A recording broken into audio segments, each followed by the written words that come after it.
Hey folks, welcome back to Kaiju Noir. I hope my nose doesn't immediately become stuffy as soon as I start recording this. That's been happening, don't know why. But let us continue the mystery with Chapter 5. When you open the door to your office the next night, Alex is sitting at his desk, grinning excitedly. You look very proud of yourself. Why is he so excited? Da-da-da-da! He puts his hands on the arms of his chair and swivels. A swivel chair? Where under Zilla's glowing balls did you get hold of a swivel chair that'll hold your scaly arse? It's the newest thing. Something about old human industrial equipment. I think this thing started life as a crane for shipping containers. You stand there in stunned silence as you watch Alex swivel a full 360, the chair under him groaning mechanically. This may be the greatest technological achievement ever. You deserve nothing less. Thanks, Cari. I'll never ask for anything ever again. Cost that much, did it? It swivels, Cari. It fucking swivels! You can't help but laugh at Alex's amusement. It's been too long since he saw him so happy. When you're done swiveling, I've got some news about the case. Good news or bad news? That depends on how much you like having me around. You tell Alex about the meeting with Xander. His grin fades to a smile, then to a frown. And that's the whole thing. Maxer is off the hook. We've got a knob who probably has the rock and isn't afraid to knock off anyone who gets in the way. As well as an old street monster who's happy to pay a bundle for the rock if we manage to get our paws on it. You aren't going, are you? Of course I am. I've been paid to get this damn statue, so I'm going to get it. You've known me for how long, Alex? How many times have I quit halfway through a job? Alex starts counting on his claws. That divorce case last year? Conflict of interest. The lost pet case 6 months ago? You know I'm allergic to those things. My ears kept coming out in a rash. That thing you and Carlazora never talk about? We don't talk about that. One time you had that cramp that just wouldn't go away, so you told me to... Okay. Damn, you're persistent. That's why you hired me. Want the truth? I'm tired of not being able to pay you. I'm tired of barely being able to cover the rent on this place, or putting food on the table. If this case comes to term, we have that. We never have to worry about money again. Imagine being able to pick cases we wanted to follow, not because we had to. We have the money Max already gave us. That should cover us for a few weeks. And then what? Hope we get another lost lizard dog before the repo squad turns up to take your chair? It's just a chair. We'll survive, Cari. We always do. I don't want us to just survive. You deserve more than that. We both do. So this isn't all about you having a thing for Maxera? You start counting on your own claws. First, she drugged me. Second, I'm not really attracted to anyone these days. Third, she drugged me. And fourth, I don't date clients. You dated Carlazora. She wasn't my client at the time. She also didn't try to drug me. She did dangle me out of a third-story window, but that was entirely consensual. Alex laughs. Whatever you say, boss. There's nothing I can do to call you off this one, is there? Not this time.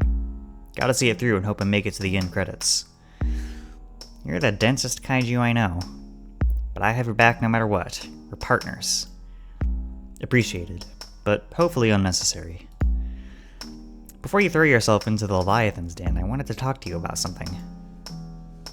Alex dangles the pendant sketch from a claw. I think I remembered where I saw this before. You did? Well, don't keep me hanging. It would be nice to close off that case so we don't have that looming over us too. I can't say yet. Not until I'm sure. My memory is good, but it was only one glimpse. So what do we do about it? It's not exactly subtle to ask someone if they happen to have a long-lost brother and would they like to meet them. And even when we do know for sure, it's something we have to be careful handling. We both know how rough that sort of revelation can be. I'll let you know when I'm certain. Alex puts the sketch back on the desk. You'll sort it out, Cari. If anyone can find just the wrong way to do this, it's you. You're always so reassuring, Alex. I don't know what I'd do without you. He shrugs and starts swiveling again. You'd probably be dead. Thanks for the chair. It really means a lot to me. Do you want to see me spin again? Onikogo's residence turns out to be a long walk from the office, through the ancient, twisting streets of New Monstropolis. The address Xander directed you to is the Behemoth's Arms, within the internal ring, of old stone mansions and offices that serve to house the aristocracy and political heart of the city. And until someone invents a car that can fit your average kaiju, it gives you a long time to think as you trudge through the strata of the city towards the glow of Zilla's balls. They really went with that. What the hell am I doing out here alone? Maybe I should have brought Alex along as backup.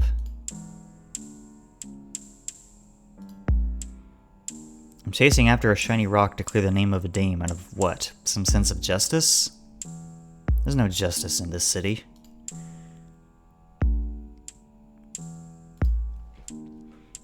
This really isn't where I saw myself when I started this gig. Never trust human films. They lie. I swear, if this idol turns out to be made of lead, I quit. If I make it out of this alive, I'm taking a long holiday. Get out of the city for a few weeks. I hear the magma lakes are beautiful this time of year. What the fuck am I doing? I'm going to get myself killed. That's if this Onikogo even decides to see me. You arrive at the address on the... There's an errant word there. You arrive at the address on Xander's card and look up at the bulk of the Behemoth's Arms. The first apartment building in the city and by far the most gaudy. Showing the calling card to the stoic door monster gives you a curt nod and directions to the penthouse suite. The building is affluent enough to even have a kaiju-sized elevator, pulled no doubt by some underpaid slob on a treadmill.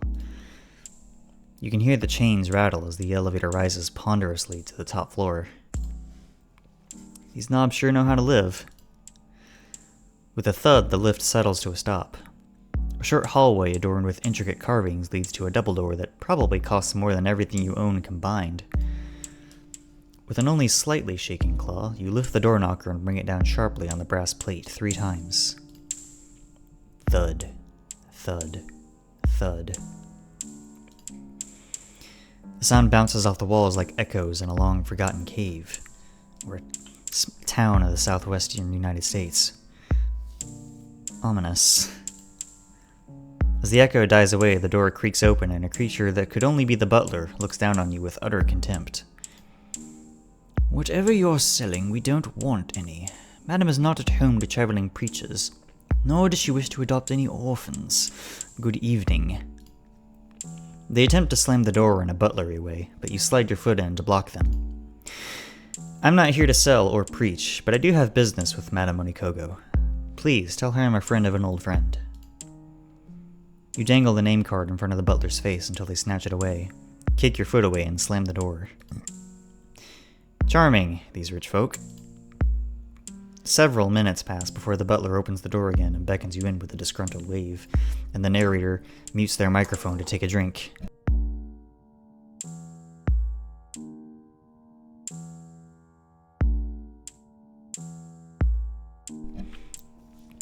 Issuing you into a well-lit and richly decorated sitting room, they indicate an ornately carved bench and abandon you to the gilt and splendor. The view over the city is incredible, if that's what you're into. From here, it's just shades of gray vanishing into the distance. Oh, Alex, what have I gotten myself into this time? Despite the room's primary aesthetic being something akin to a wealthy dragon's parlor, it lacks the crimson glint of a giant ruby statue. So much for hoping that things would be easy. When you get to my age, detective, you learn that few things are truly easy. Turning to face the figure in the doorway, you manage to avoid knocking over a priceless vase with your tail by a matter of inches. He stands in the doorway, tall for a city kaiju, her wingtips and horns nearly scraping the high ceiling. Would I be right in guessing that you're Madame Onikogo? With observation skills like that, you must be a detective. The hat and coat are also subtle hints. In my line of work, it pays to advertise. She scowls, massive teeth laid bare. Impertinent too, I see. My butler said you're an acquaintance of Xandron. How is the old trilobite? They're fine. They send their warmest regards. I doubt they sent anything of the sort. Do you mind if I take a seat? It's rather a long walk from my office. By all means. Sit wherever you please. Just please refrain from breaking anything. You settle on a bench, placed conveniently distant from anything fragile. So you know my name, and I don't know yours. Nor do I know why you're here. You will do me the service of amending this imbalance. Detective Cari. I've been advised that you might be able to assist me in a case I'm working on. We don't get a lot of cats caught up trees or adulterous partners here, Detective, so I don't know what I could help you with. That remains to be seen. How well do you know Xander? She sits across from you in an ornate chair that seems carved specifically for her size, wings tucking neatly behind her. From a side table, she raises a crystal goblet and takes a sip. Can I offer you a drink, Detective? No, thank you. I'm a bit hesitant to accept drinks lately. As you wish. I've known Xander ever since they were a youth. Poor thing was living in the gutters, so I gave them a little work here and there. I must say they have elevated themselves admirably. Born to a terrible brood, but far from worthless. Then when was the last time you talked? Sipping slowly, Onikogo swirls her cup and looks down at you in judgment. Many years ago, perhaps a century or more. We'd had rather the falling out over some trifling matter, and I felt it proper that we maintain some distance. Did it have anything to do with the idol? She stiffens at the mention of the word. Which idol would that be, Detective? I'm rather a collector of fine art. My family owns the largest museum in the city. We have several thousand idols, statues, and carvings. It's so hard to keep track of any one piece. You're telling me. It's been going for like 20 years at this point. Of course, it must be difficult to keep up when you own so much while others have so little. A real emotional strain, I'm sure. You can see the corner of her mouth twitch in a snarl, just for a moment. The idol I'm speaking of would be something you'd remember, though, even for one so endowed as yourself. Oh? You intrigue me, Detective. Please, describe this item that you believe so strongly I would remember. Big, red, kaiju-shaped, probably had some kind of prophecy taped to it. Would have been a recent acquisition. Onikogo wraps her talons across the arm of the chair. I may know of such an artifact, although of course my artistic acquisitions are not a public matter. Of course they aren't. Perish the thought. What business would it be of yours, then? I wouldn't think such a thing would be of interest to a street sleuth. Are you an art collector too, Detective? Probably not the best idea to immediately give away what we're doing here. Only my stamp collection. I would very much like to see that collection. The idea of a kaiju philatelist amuses me greatly, especially since no official postal service has ever existed for our kind. Don't you have trouble with all those little pictures? Fair play, you caught me out. I actually collect stories. They aren't as fragile. And what story are you going to tell me tonight, Detective? Oh, and please don't waste my time. You amuse me, but even I have my limits. You'll like this one. It has dragons in it. Really? Dragons? No, I hate stories with dragons. I always get sad when they die. It's a family thing. The story I have is only half complete, so bear with me. It begins with a giant ruby, born from the tunneling of the very cavern we live within. An auspicious start to a tale indeed. We kaiju do like our shiny stones. This ruby, prized for its size and uniqueness, was fought over for millennia by the Old Ones, an icon of status long before we were burdened by economics. Now, money has its benefits. Spoken by someone who has too much of it. Someone who knows its uses far better than you, it seems. May I continue? Please do.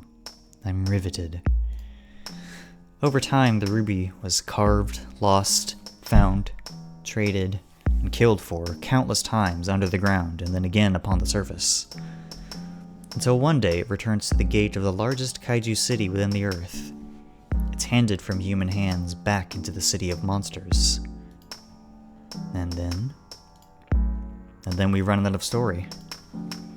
The rest of the pages are missing, which is why I've come to see you.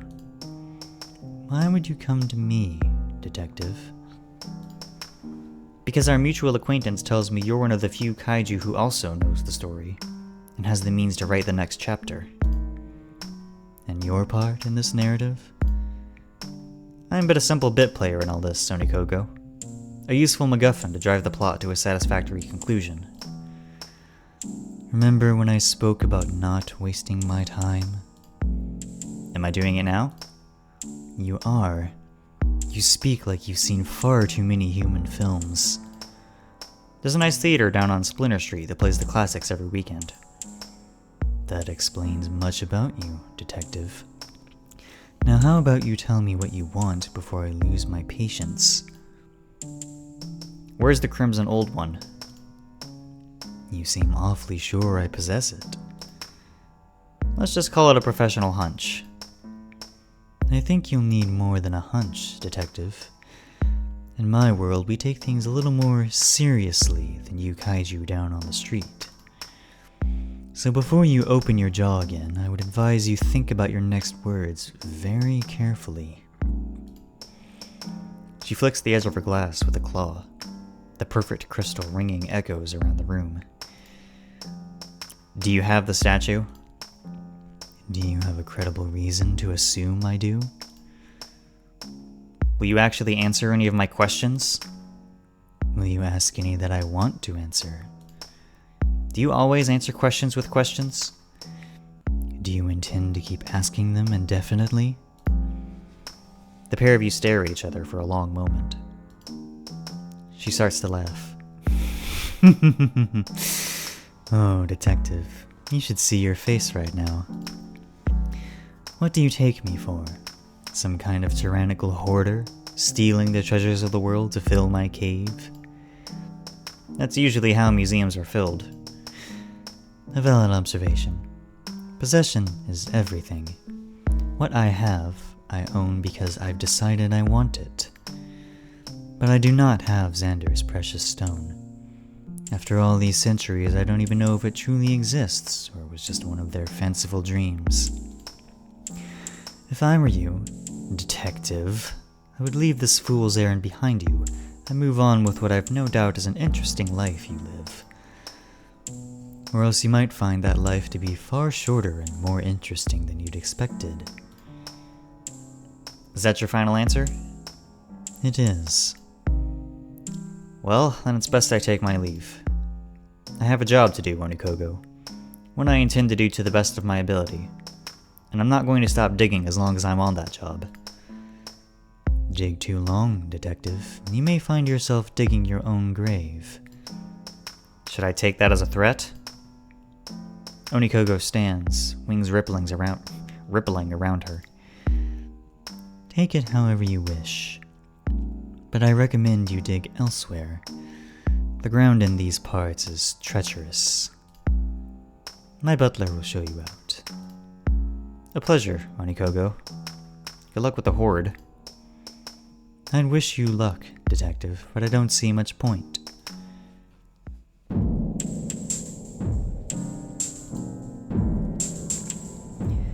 Your heavy footsteps echo down the alleyway leading from the heart of the city, back to the working neighborhoods of the outer rings. The rubble of the streets, rutted by 10,000 years of giant beasts. Your talons kick up blooms of dust as you pass the detritus of ages. In areas like this, the shadows from the taller, richer buildings cover the poor districts in a blanket of gloom, a fitting buffer of silence to keep the scum at bay. It's places like this that the worst crimes happen, in the lawless region between the honest poor and the corrupt rich. Under one of the few dim street lamps between you and the other end of the alley leans a heavy-set figure, attempting to look inconspicuous and failing. They wait with menacing purpose. As you approach, trying to keep a ready distance between you, they raise their head and gesture out with an open paw. Hey buddy, got a light? Let's be cheeky. You remove your prop cigarette and blow a smoke ring in their direction. More than you could ever need. They straighten up, blocking out most of the light as they loom over you. Fire breather, huh? Waste of a good line. Still, business is business. Two giant paws clasp together and their knuckles crack loudly. Onikogo's hired scales? Funny, I expected you to be taller. A grin with many missing teeth leers down at you. What's funny is no one's ever paid to have you shut up before now. You're wrong there, but you may win the prize for the ugliest goon paid to beat me up. Oh, I'm gonna enjoy this. As long as one of us does, that's okay, right? Job satisfaction and all that.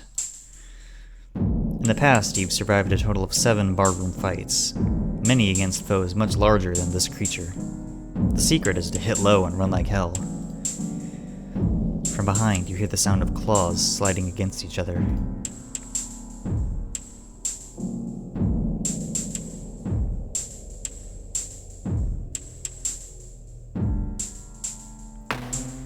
The pain as the claw swipes through your shoulder is more intense than you could have imagined.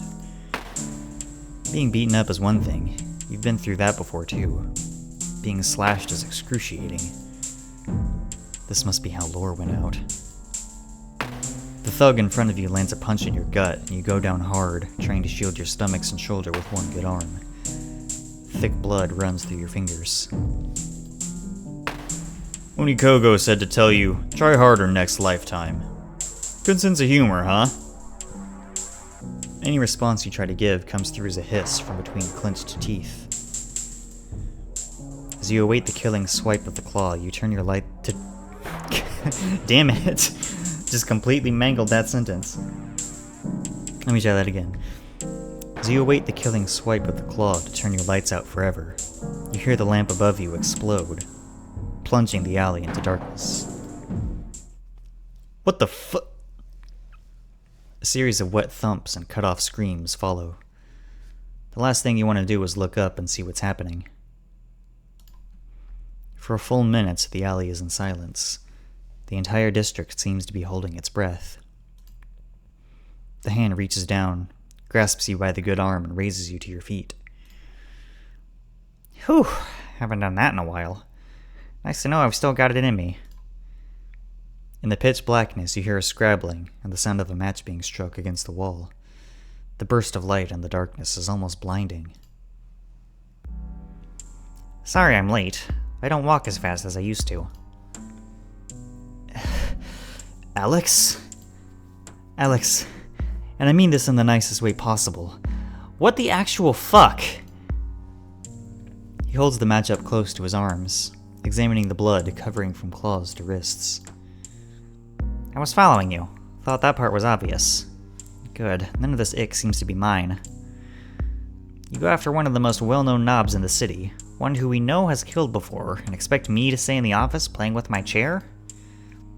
Carla would have my head if she knew I'd let you go off alone. The match burns out and he strikes another. He begins to lead you out of the alley and back towards the office. I really need to wash my hands. I hate the feeling of thug on my scales.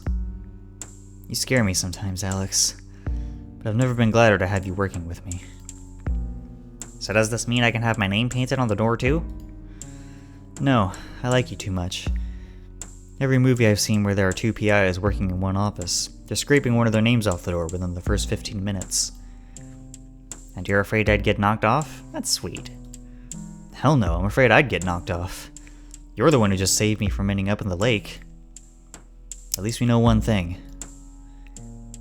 That Onikogo wants you dead? Besides that, no, we now know that she has the idol for sure. Otherwise, she wouldn't have bothered sending Muscle after me. And that's supposed to be reassuring? That means we just need to figure out how to get it from her. Is this a heist movie all of a sudden? Sure, why not? But let's save the planning montage until we're back in the office and I stop leaking all over the city. The gulp would be closer. Fine, get me there. Hopefully Rax doesn't get pissed off when I bleed on his floor. We're in a big fucking mess here, Cari. You're telling me?